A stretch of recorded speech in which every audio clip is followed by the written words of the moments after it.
So The Last of Us Part 1 is coming out in just a few days now. We're almost there, guys. And over the last week or so, Naughty Dog have released some more information and short gameplay clips from The Last of Us Part 1. They've released footage covering the new accessibility features and modes, and more comparison videos comparing The Last of Us Part 1 to the remaster. But I've been looking a little bit closer at the footage they've released, and I noticed something strange. Towards the end of the video of Neil Druckmann and the team talking about all the new accessibility options, we navigate to the accessibility page in the game settings, and here we can see an image of Joel in-game aiming what initially looks like the hunting rifle, and I can say with relative certainty that the HUD image is definitely the hunting rifle, or the bolt-action rifle. However, we can clearly see that the weapon Joel's holding in the gameplay image is not the hunting rifle at all, or at least not the one we know.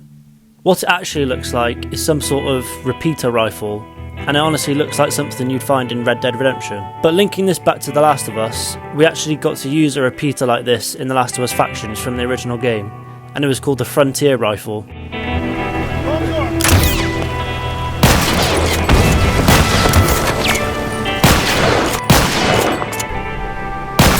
less to worry about.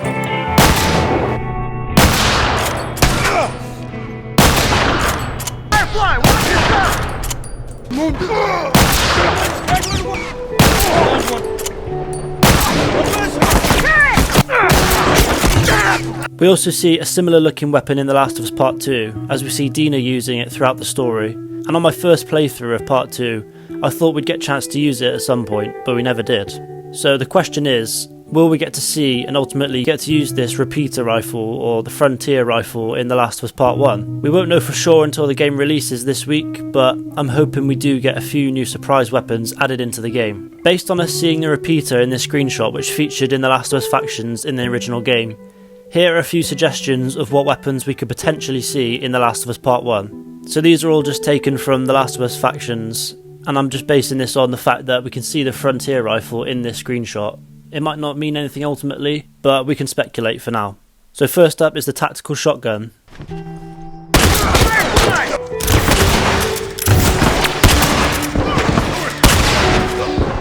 Take point. I got a pass.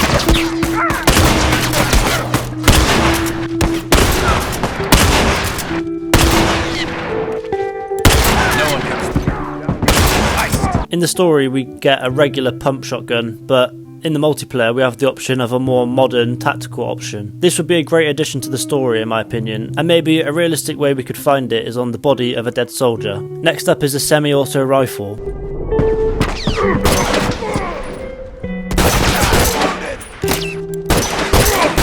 One less straggler to work.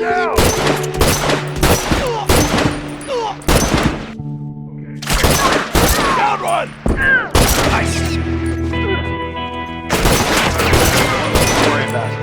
Now this is fairly similar to the variable rifle in The Last of Us Factions, so I'll group them together here. We actually get to use something similar to the variable rifle in The Last of Us Part 2 playing as Abbey.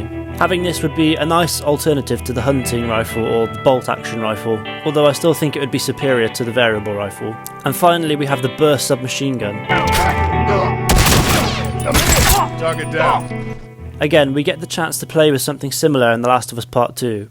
You can upgrade your semi-auto rifle to have select fire mode and shoot 3 rounds at a time, although this does burn through ammo quite quickly, and I prefer using the more precise single shot fire mode and conserving as much ammo as possible, but it's a nice option to have regardless. But going back to the 3-round burst submachine gun, I think it would be a great addition and it would add a bit more firepower to the gameplay compared to the original game. In the original game, we only get to use a full auto machine gun towards the last section of the game.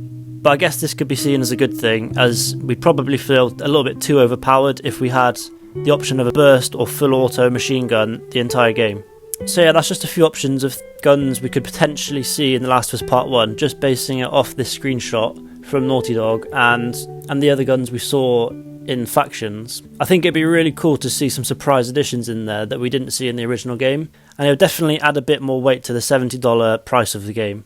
I just think it would be really cool to be able to take these weapons to the new revamped workbench and see what kind of combinations and attachments we can come up with. It just adds a bit more variety to the gameplay. But yeah, that's it for today guys, thank you so much for watching. My last couple of videos have done so well, they're my 2 best videos. In my last video I spoke about The Last of Us Part 2 and why I think it's almost the perfect game. I've had so many comments on there, so many likes, and I just really appreciate everyone that subscribed. We've now completely surpassed the 100 subscriber target, and we're now closer to 150, so if we can make a push for that, that would be amazing. But yeah, stick around for some The Last of Us Part 1 gameplay and commentary. Comes out in about 3 or 4 days, so I'm really excited to play it, and I can't wait to make content on it this week. But yeah, thank you very much for watching, and I'll see you again soon. See ya!